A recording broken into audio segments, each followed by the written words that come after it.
গত সপ্তাহে পাইকারি পর্যায়ে প্রতি কেজি এলাচ ৪,১০০ টাকায় বিক্রি হলো। চলতি সপ্তাহে ২০০ টাকা কমে বিক্রি হচ্ছে ৩,৯০০ টাকায়। একইভাবে সপ্তাহের ব্যবধানে লবঙ্গে ৫০ টাকা কমে ১,৩০০ টাকা, জিরা ৫৩০ টাকা এবং গোলমরিচ ১,০১০ টাকায় বিক্রি হচ্ছে। একদিকে বাজারে যেমন মশলার দাম কমছে, অন্যদিকে চট্টগ্রাম বন্দর দিয়ে মশলা আমদানিতেও ধস নেমেছে। আমদানিতে যেটা করতে চাইতেছে, কিন্তু আমার মনে হয় না যে এখানে ব্যবসায়ীর কাছে তেমন একটা চাহিদা পরিমাণ এলসি করার মতো টাকা আছে।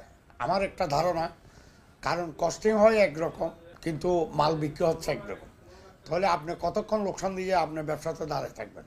চট্টগ্রাম কাস্টম হাউজের তথ্য অনুযায়ী ২০২৫-২৬ অর্থ বছরে ২,৭৯৩ মেট্রিক টন জিরা, ১,২৫৭ মেট্রিক টন লবঙ্গ, ১,০৯৮ মেট্রিক টন এলাচ এবং ৩৪৬ মেট্রিক টন জয়ফল আমদানি হয়েছে। জিরা, লবঙ্গ, এলাচ এবং জয়ফলের মতো মশলার আমদানি তুলনামূলক ২৫% কমলো। বেড়েছে দারুচিনি, গোলমরিচ, জয়িত্রীর আমদানি। আমদানির যে ধারাবাহিকতা রয়েছে তাতে অভ্যন্তরীণ বাজারে কোনো সংকট দেখা দিবে না, কারণ চিটাগং কাস্টম হাউস ছাড়াও অন্যান্য বন্দর দিয়ে যথেষ্ট পরিমাণ আমদানি হচ্ছে।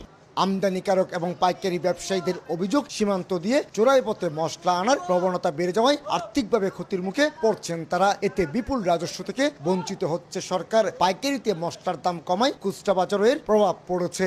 ইম্পোর্টারদের যে কস্টিংয়ে এখানে মাল আসে, এই কস্টিংয়ে সেই এখন বেলেগে মাল ঢোকার কারণে মশলাগুলো আমরা ওই বরাবরই কস্টিং রেটেও বেচতে পারতেছি না এখন। একদিকে বেচা বিক্রি নাই, অন্যদিকে হচ্ছে কি আমাদের এখানে ইন্ডিয়া ল্যান্ড বর্ডার শেয়ার আছে, ইন্ডিয়া থেকে আমাদের এলসির মাধ্যমে মাল আসতেছে, এই কারণে মূলত কম আছে আর কি বাজার। ভারত থেকে স্থলবন্দর দিয়ে সবচেয়ে বেশি জিরা, গোলমরিচ এবং এলাচ আমদানি হয়। এছাড়া লবঙ্গ, দারুচিনি, জায়ফলের মতো মশলা ইন্দোনেশিয়া, চীন, ভিয়েতনাম থেকে আমদানি করা হয়। কোরবানের আরো অন্তত ১ মাস সময় থাকলেও বাজার সয়লাভ হয়ে গেছে বিদেশ থেকে আমদানি করা মশলায়। একই সাথে প্রতিবেশী দেশ ভারত থেকেও নানা পথে মশলা আসছে বাজারে, আর তাই দামও নিয়ন্ত্রণে রয়েছে, এমনটি বলছেন আমদানিকারক এবং পাইকারি ব্যবসায়ীরা। চট্টগ্রামের খাতুনগঞ্জ থেকে কমল দে, সময় সংবাদ।